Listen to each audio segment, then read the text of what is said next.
Hello my little bibliophiles. Today we are going to be discussing and reviewing what many in the internet community consider to be one of the worst books ever published. Or, in this case, self-published. No, not that book. No, not that one either, but you are getting closer. That's the book. By gods, that cover is hideous. You think the author would have gone to DeviantArt or something to get a better cover? Released in late 2014, this book has gotten infamy on the internet for not only being poorly written, but because of the antics of the author Norman Boutin. He's gotten a reputation of trolling numerous Christian and Catholic forums, as well as going against other critics, accusing him of poor writing. He claimed that this book is his magnum opus written over a period of 20 years. Well, today we're going to discuss whether or not this book is a piece of crap, or if there's actually something better and noticeable in this book. Before I can even begin talking about the story, I have to say that if your book starts out like this, you are not going to have a good time. This is actually very bad. This book would actually follow young Theresa Hartley, age 10, living with her family in Massachusetts. Her life is suddenly changed when a red fox approaches her and shoots a glowing white orb into her abdomen. Let me repeat that. A red fox approaches a 10-year-old girl and shoots a white glowing orb into her abdomen.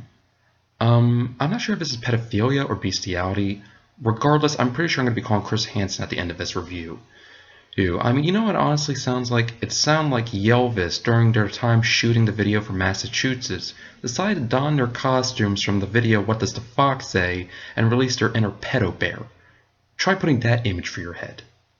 Alright, well afterwards, young Theresa notices that her body temperature suddenly changes to a whopping 115 degrees, which garners not only the attention of the local fire department, but the government as well.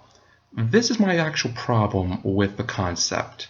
Norman Boutin obviously doesn't know any science or medical information, which is shown frequently throughout the entire segue of this book. Listen, 98.6 degrees is normal body temperature. At 106, we would die from overheating. 115, I'm pretty sure we turn into a bloody pack of Capri Sun. Well, actually, this also brings up another point. How in the hell does the fire department detect that the girl is giving off a lot of heat? 115 degrees, you can't even cook a Hot Pocket on that. Yeah, you can't even boil a bottle of water on 115 degrees. You know what 115 degrees is? That's Utah in July. Anyway, this also brings up a numerous amount of plot holes in the book, which if I actually have to cover every single one of them in this book, we're going to be here for an hour. So let me just go past that. So after the fire department leaves, young Theresa is approached by Jan Struthers, working for the government, who says and acknowledges the fact that she actually does have a quote-unquote alien inside of her. Which I have to bring up another point. Throughout this entire book, Theresa refers to the alien inside of her as Hal from Stanley Kubrick's greatest movie, 2001: Space Odyssey. What do you have against Hal? What do you have against Stanley Kubrick? He is a great director. There's no need to be drudging the name of one of his greatest creations in this book. I mean, why? Oh, well. Anyway, instead of doing the smart thing and bringing the girl into the government for testing and investigation, they allow her to live a normal life, completely untouched and being supervised by 400 government agents till the age of 18. You thought the TSA was bad. This shit gets worse. Anyway, young Theresa doesn't confide in her parents, her friends about the aliens. You know who she confides in? A priest. Really? The priest. We are really going to go with the religious overtones heavily in this book, aren't we?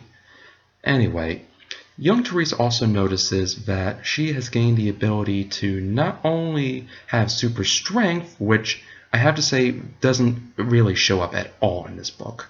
She also has the ability to aim better. Let me repeat that.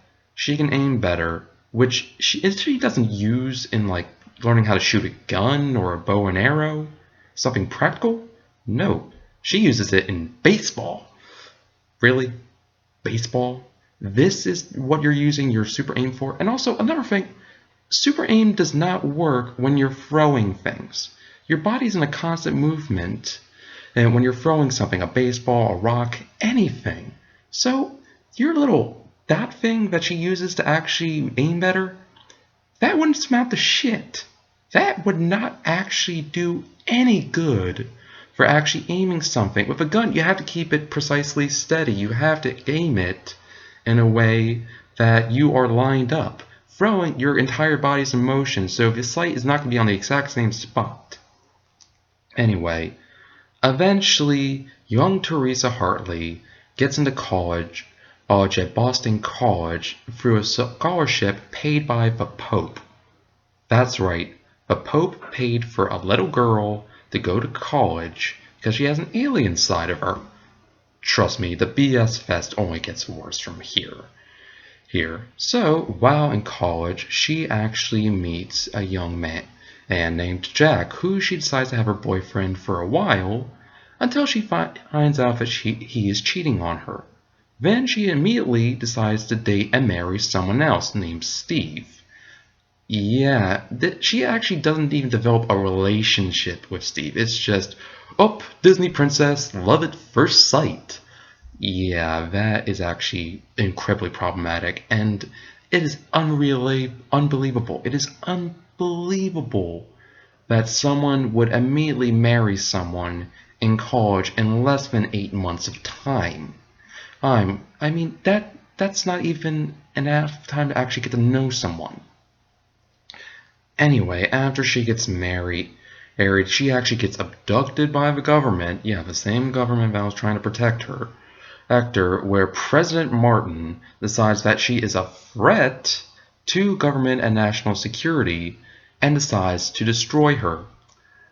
Yeah, this is actually what should have been done at the very beginning of the bloody book.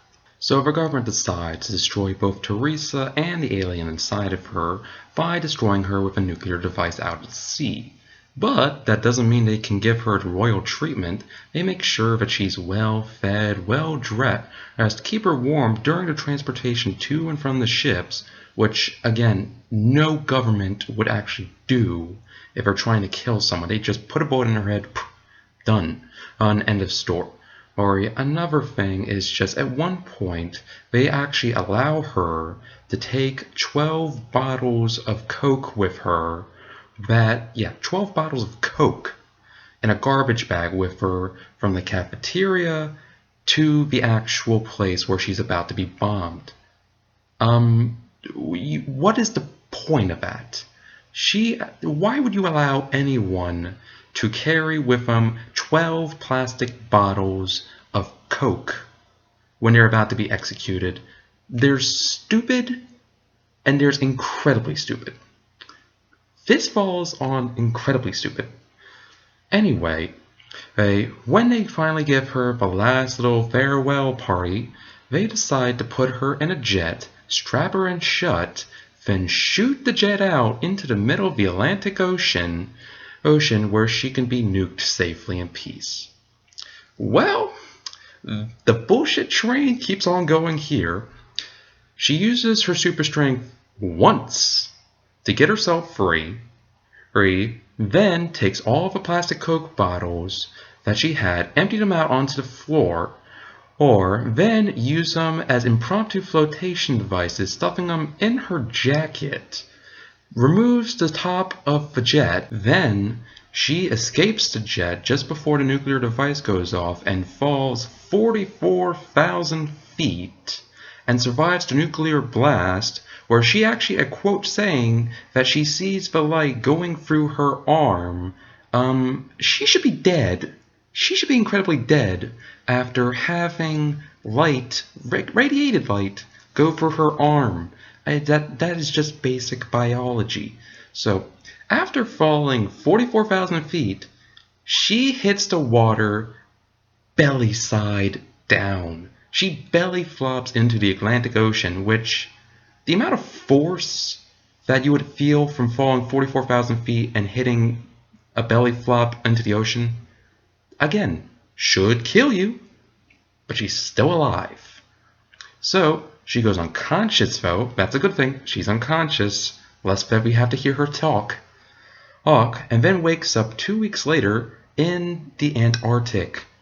Yeah, she floated from offshore Massachusetts to the Antarctic. Then she goes unconscious for a while, and she remains dead for 2 weeks, waking up in a London hospital.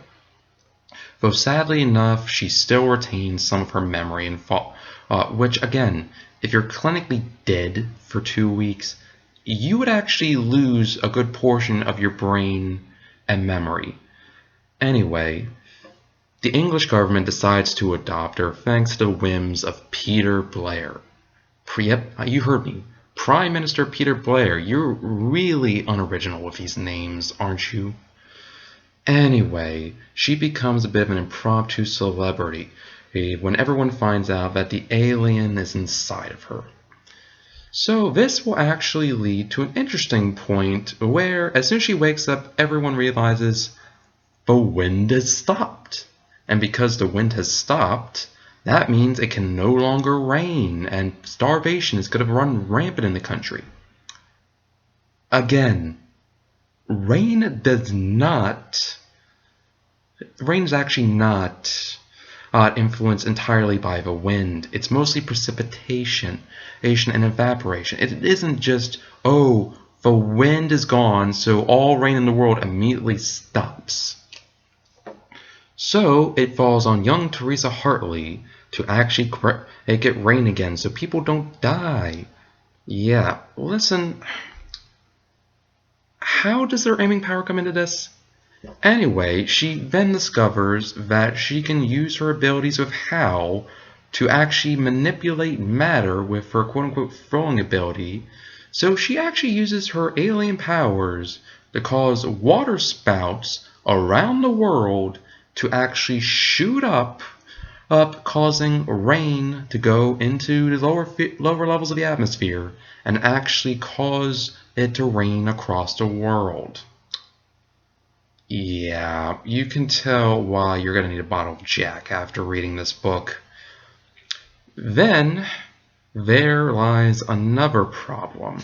So then she has to actually put an end to the rising tsunamis, which are caused by her own powers. Way to go, Theresa, you're killing everyone. Then she has to stop a rising coastlines, settle the tensions in the Middle East, which she actually solves by giving Israel their own deluxe island.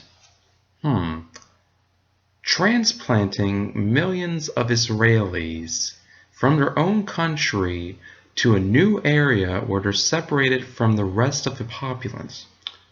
Why does that remind me of Auschwitz? Yeah, this is actually incredibly offensive, which I have to bring up. Throughout this book, there are several points where it's just insulting to one demographic or another. So there is no party in this book, no party out there that is actually going to look at this book and say, I'm not offended. Anyway, she also has to stop and deal with economic issues of the world, producing oil from areas that are usually untouchable, creating gold and silver from mid-air. She also has to stop the North Koreans. Yeah, she actually goes to war with North Korea. And she also, later in the book, at the very end, the climax, other people are starting to get their powers too, which, again, I would honestly feel that would be a better premise of a book. Aliens coming down from the sky and giving people their own powers. That would actually be an amazing book. Oh, give it a little superhero-esque. Show how people in different countries of the world would react if they get their own powers. That would be an amazing concept, but nope. Anyway, she solves that by putting everyone to deep sleep for 200 to 600 years. Actually, no, it was 600 years. She puts the entire world population to sleep for 600 years in order to solve all the problems of the world, create new technologies.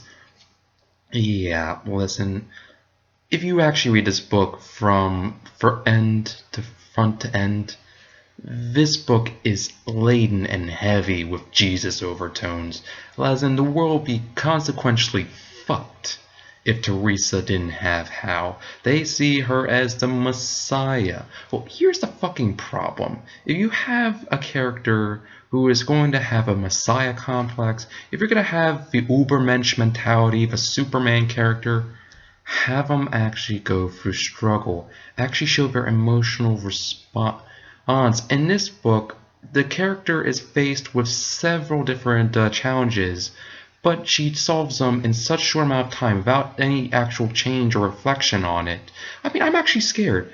She could actually flick her bean, pardon the terminology, she could actually flick her bean and go, here you go, here's a new, here is a new renewable energy source, or I got from actually just flicking my bean one day.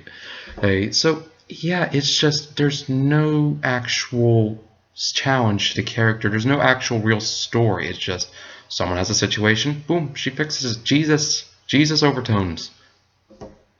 So again, it's just the story of this book is very poorly written. It is just, there's no challenge, there's no actual mountain to climb, there's no thing to overcome.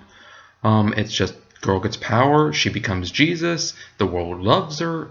And again, another problem I noticed with this book, it's just the main character constantly talks about going out and buying outfits and going out to enjoy clothing. It's just, there's a lot of costume porn in this book. What can I say about the characters of this book except they're poorly written, very undescriptive, they speak in exposition all the time, and I actually hate these characters, especially Theresa. It's just try Mary Sue plus Jesus times 100.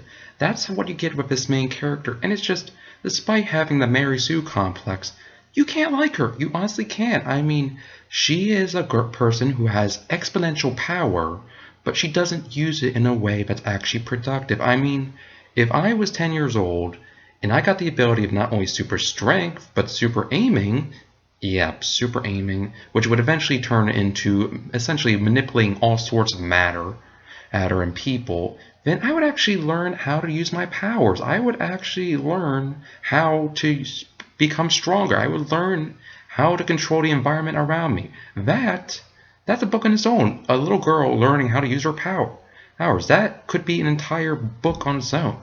Oh, but no character development. The book just goes from she's 10, then she's 18, just 8 years out of her life completely missing, with no filler in of what happened, her interactions with the government, just nothing at all. Another thing is just, she actually is kind of a bitch. Yeah, she's kind of a bitch. I mean, let's think about what she's done in this book. She's actually started a war with North Korea. She has actually caused at one point or another someone to die because they were trying to reenact her soda jumping from an airplane stunt. Yeah, you know the whole, oh, I'm going to create an impromptu flotation device. Only Indiana Jones can do that. And also, she brings Israel out of their own country and essentially puts them on their own little island. She destroys the world's economy by not only creating gold and silver from thin air. Yeah, if you actually do that, you're going to make a lot of people broke, not rich. Also, she also causes oil to go to $10 a gallon, not $10 a gallon, $10 a barrel. Yeah, $10 a barrel. You know, the world economy actually gets scared when someone says oil's going below $40 a barrel. So when you actually say that, oh, I'm going to make a barrel of oil the same price as a DVD, everyone's going to fucking panic. It's just, let's see, destroys the world economy, gets someone killed, starts a war, puts everyone into a deep sleep. Yeah, I'm pretty sure that she should be given the death penalty for that. I mean, it's just, and she talks in such a cocky way that it's just, there's no one who can relate to her. There's no one who can actually connect to this person as a character. It's just, I'll be honest, by the end of this book, I was actually rooting for not only the North Koreans, but the terrorists that crippled her and the oil industry. Yeah, North Korea, terrorists, and the oil industry. The free, fundamental people that normal people would not root for, I root for in this book. Go oil industry, go North Korea, you're the best Korea. It's just, you should not have me voting and rooting for the bad guys in a book. That's just simply not how it works. I mean, it's just, if you actually have me rooting for the bad guys in your book, you fucking failed. You failed so badly. Anyway, how about the writing style? The book is poorly written. It's exposition filled. There's no actual sequence of events. There's major gaps, major plot holes in this book. In fact, the amount of plot holes in this book, that could be an entire another review on its own. And also, despite the author's best attempts to actually convey the first-person perspective from an 18-year-old girl, it sounds like a grown man. It honestly sounds like a grown man trying to emulate a young woman, which again, complete fail. Also, there's numerous grammatical and spelling errors, which I've actually noticed. At one point, the author was trying to spell the word to, T-O. He put T*O. Now, I'm pretty sure you have to do that on fucking purpose, to put T*O, because you have to actually hit the shift key, then 8 to actually put an asterisk in your document. So he put T, shift 8 asterisk O in there. So I'm pretty sure that was purposeful. Well, so again, bad story, bad characters, piss poor writing. Is there anything salvageable in this book? Well, I'll be honest. This book is actually genius to an extent. This book is actually a rare example of what many people will consider literary Dadaism. It's not so much literature, but anti-literature. It actually tries its best to go against the grain of traditional writing, particularly in a time where young adult books are actually controlling the market. I mean, this book actually can be considered an amazing piece of literature. It takes all the traditional tropes of young adult novel, such as a young person being put in difficult situations, they have challenges to overcome, and gives them the middle finger. It's actually an amazing satire when you think about it. Despite its piss-poor writing, its bland characters, and colossal plot holes, it's actually a bit of enjoyable. It's literary sadomasochism. Yes, you're going to hate trying to read this. You're going to be pointing out every single plot hole, every single and you're going to be cursing out the characters and their stupidity. But you'll keep reading it because you want to know what's the next biggest piece of bullshit to actually go into the story. It's amazing. Amazing. Despite how bad it is, it keeps you hooked. It's pretty much the novel version of Sharknado. It's something that it's just so bad. It's a literary car wreck, but you can't take your eyes off it. You can't stop reading it. So my recommendation, if you actually want to try something different when it comes to writing, if you actually want to find something that stands out on its own from all the young adult books that are flooding the market right now, if you need a break from the Hunger Games, the Warm Bodies, the Twilights, I'd actually recommend checking out this book. It's actually amazing in how bad it is. It's one of those books that's it's so bad, it's somewhat good. Yeah, that's hard for me to believe. It's hard for me to actually say this because I've bashed this book over the course of the past 20 or so minutes, but again, I would definitely actually suggest checking this out to see how bad it is. I mean, the first 5 chapters, Norman Boutin is actually offered on his website as well as the Amazon page. So if you want to see how bad it is, go check out his page. And if you actually want to buy this book, don't buy the print version. I'll just say that's completely overpriced. Right? Just buy the Kindle version. It's 99 cents. It's just, for a full book that's 419 pages for 99 cents, that's actually not that bad. And given the quality, it's just, you know it's going to be bad, but be grateful you didn't spend all that money on it. Well, until the next review, everyone. Toodles. Hey everyone, thanks for watching the review. It actually means a lot to me. Yes, I know I have a stutter. I know I don't speak straight, but what can you do? I can't really afford speech therapy. So anyway, thanks for watching the review. If you have any suggestions for book reviews that I can do in the future, put a message in the comments board below. Be sure to check out Stories, Insights, and Weird Thought. thoughts for more reviews, well, written anyway. I'm not sure if I'm going to do more video reviews in the future, short stories and links to my own books. Alright? Have a good day, guys, and stay out of trouble. Especially you, Tom. I know what you're doing.